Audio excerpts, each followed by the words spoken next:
अस्सलाम वालेकुम प्यारे बच्चों, आज हम पढ़ेंगे हर्फ प के बारे में। हर्फ प के बारे में।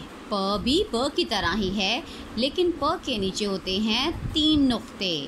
ये है प। ये क्या है? प। ये क्या है?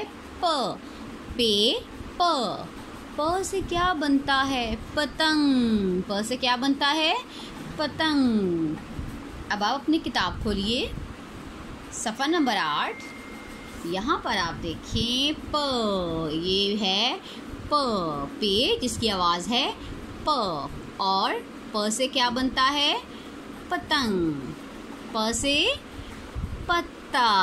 पत्ता। पत्ता किससे शुरू हो रहा है? प से। ये क्या है? पंखा।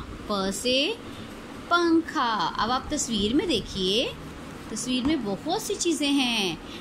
पतंग, पानी, प से पंखा, प से पगड़ी। अब हम इसकी नज़्म पढ़ते हैं।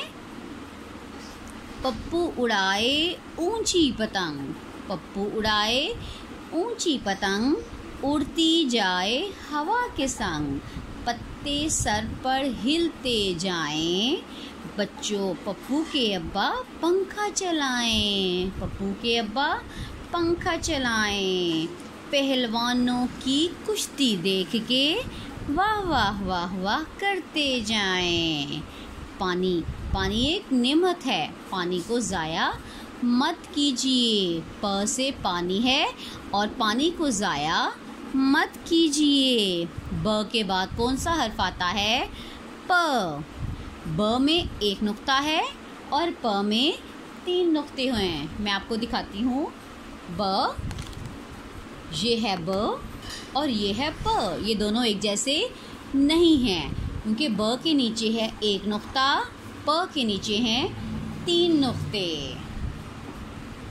अब प्यास लगे तो हमें क्या करना चाहिए? प से पानी पीना चाहिए, क्योंकि पानी सेहत के लिए अच्छा है। हम सबक की दोहराई करते हैं। प से पतंग, प से पत्ता, प से पंखा, और ये सब आवाज़ें शुरू होती हैं प।